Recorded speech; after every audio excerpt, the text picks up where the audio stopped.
দেওয়ালটা দেখছেন এর দেওয়ালের ডেপথ হচ্ছে আপনার 50 ফুট। এই যে দেওয়ালটা যে চওড়া ছিল, এই চওড়াটা হচ্ছে 50 ইঞ্চি আপনার এই দেওয়ালটা। হরে কৃষ্ণ। বিশেষ সংবাদ যে আমি একজন ভাগ্যবান ব্যক্তি, কারণ এই যে মন্দিরটা ভাঙা হচ্ছে এই মন্দিরটা 200 বছর আগে।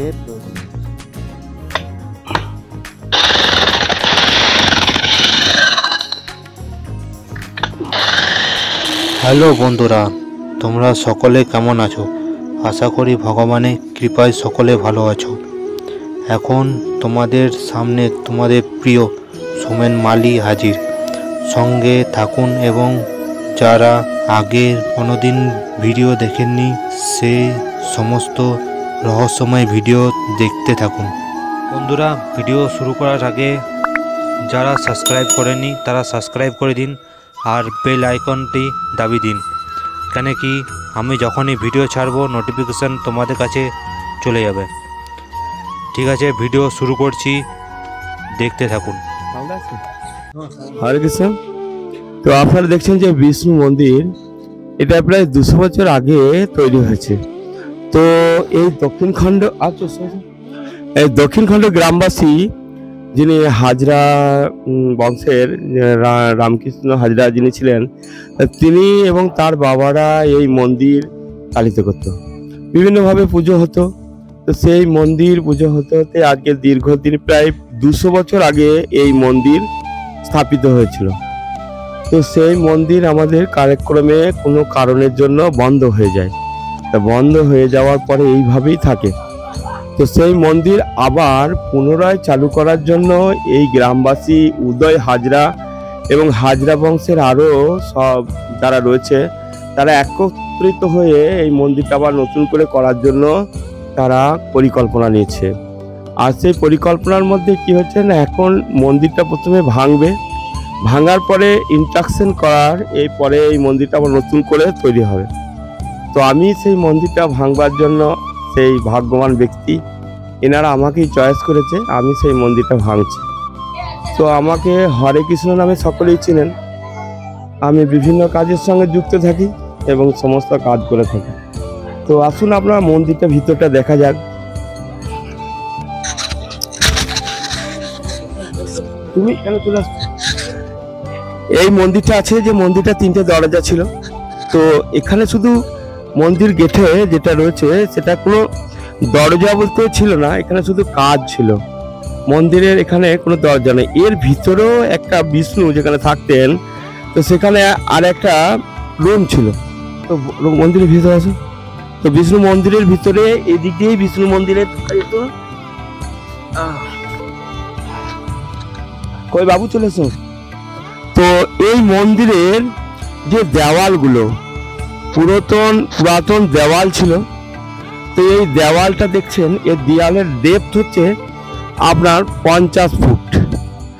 এই যে দেওয়ালটা যে চওড়া ছিল, এই চওড়াটা হচ্ছে 50 ইঞ্চি আপনার এই দেওয়ালটা। তো এই দেওয়ালের অপর প্রান্তে চূড়াতে যে মন্দিরের যেটাকে আমরা বলি ঢালাই, তো এখানে ঢালাই শুধু ইট দিয়ে তৈরি ছিল। আর এই ঢালাইটা মাত্র আপনার 24 ইঞ্চি চওড়া ছিল। তো এগুলো আমাদের এই অনেক পুরনো হওয়ার জন্য আমরা তো এরকম দৃশ্য দেখিনি।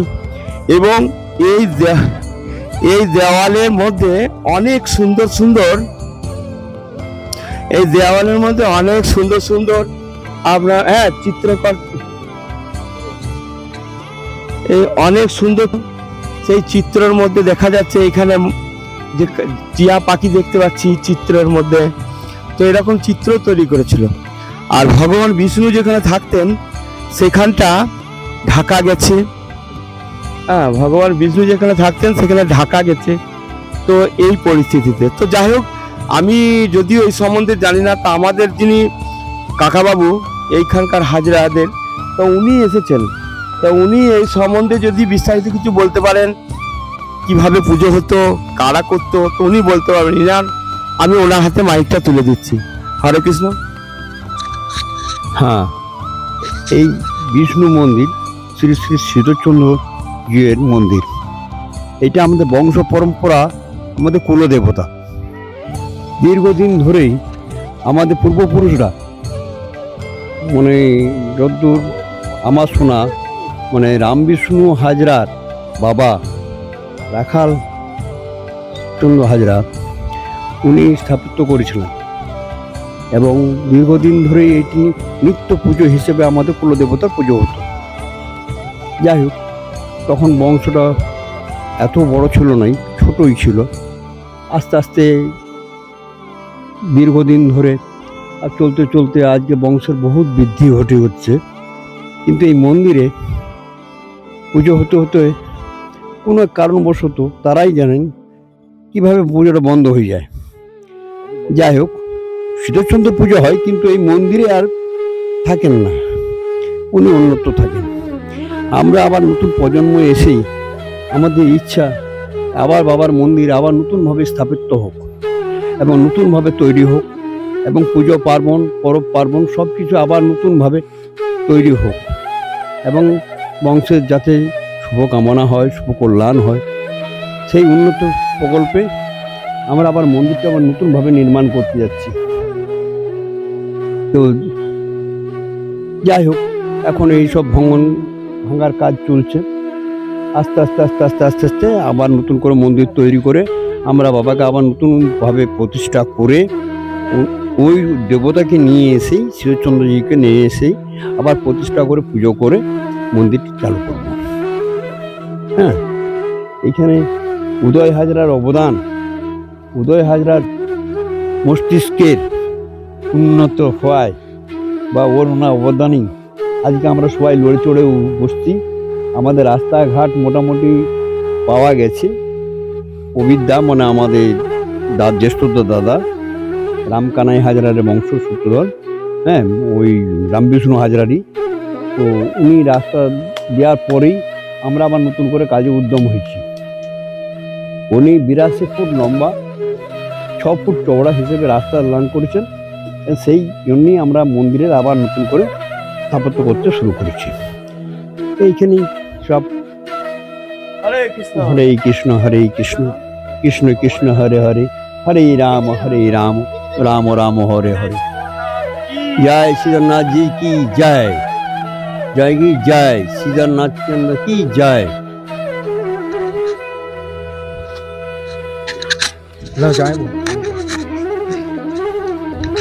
হরে কৃষ্ণ। আবার আমরা সেই আগের মতনই ফিরে এলাম। তো আপনারা আরো কিছু দেখতে থাকুন, এভাবে নতুন নতুন জিনিস আমার ভাই যিনি ক্যামেরাম্যান, তো বিভিন্নভাবে বিভিন্ন জায়গা থেকে সুন্দর সুন্দর এই চিত্র তুলে সকলকে দেখাবার চেষ্টা করে। তো আপনারা যদি এই লাইনে থাকেন এবং একে বিভিন্নভাবে যদি সাবস্ক্রাইব করেন এবং একে যদি আরো বড় কিছু করতে চান, তাহলে আরো নতুন নতুন খবর আপনারা পাবেন।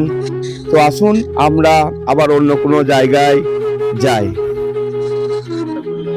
হরে কৃষ্ণ। বিশেষ সংবাদ যে আমি একজন ভাগ্যবান ব্যক্তি, কারণ এই যে মন্দিরটা ভাঙা হচ্ছে এই মন্দিরটা 200 বছর আগে তৈরি হয়েছে। তো সেই মন্দির বিশেষ কোনো কারণের জন্য পুজো বন্ধ হয়ে যাওয়ার পরে আবার তখন থেকে এই মন্দিরটি বন্ধ আছে। তো সেই মন্দিরটি আবার নতুন করে ভেঙে নির্মাণ হবে। তার জন্য আমি বললাম যে বিশেষ ভাগ্যবান ব্যক্তি। তো এই মন্দিরটি আমি ভাঙছি। এই মন্দিরটি ভাঙতে লাগভাগ আমার কাছে এই পর্যন্ত যেটুকু দেখছেন আপনারা, আমি এটা 2 দিনে ভেঙেছি। তো এই মন্দিরটি 10 ফুট উঁচু ছিল, এখন উচ্চতা 8 ফুটের কাছে চলে এসেছে। এইভাবে নির্মাণ। সবচাইতে এই মন্দিরটা ঐতিহ্য যে এই মন্দিরে এত ঠান্ডা, কারণ এই মন্দিরের দেওয়াল 40 ইঞ্চি চওড়া ছিল, যার ফ্লোরের অর্থাৎ ঢালাইটা ছিল শুধুমাত্র ইট দিয়ে তৈরি। তো সেই ইটটা 24 ইঞ্চি চওড়া অর্থাৎ 2 ফুট চওড়া ছিল ঢালাই, যা আমি বাপ জন্মে কোনোদিন দেখি নাই। তো সত্যি আমি ভাগ্যবান, কারণ এরকম ধরনের একটা কাজ পাওয়ার জন্য। কারণ আমি নিজেকে ভগবান কৃষ্ণের চরণে দেবার জন্য চেষ্টা করছি, তাই আমিও কৃষ্ণ ভক্ত। তো জানি না ভগবানের কি ইচ্ছা, আমার হাত দিয়ে এই মন্দিরটি ভাঙা হচ্ছে, মানে আবার নতুন করে নির্মাণ হবে। তো আপনারা দেখছেন দক্ষিণখণ্ড কালীবাড়ি হাজরাপাড়ার এই মন্দির, আর আমি এখানেই বাস করি। তো আমি হরে কৃষ্ণ, আমিও ইস্কন মায়াপুর ইস্কনের একজন সদস্য, এবং আমারও খুব ভালো লাগে এই ভগবান কৃষ্ণের সমস্ত কাজকে করতে। তাই আমি এই কাজে হাত বাড়িয়েছি বা এদের সঙ্গে আমি সহযোগিতা করছি। অশেষ ধন্যবাদ। হরে কৃষ্ণ।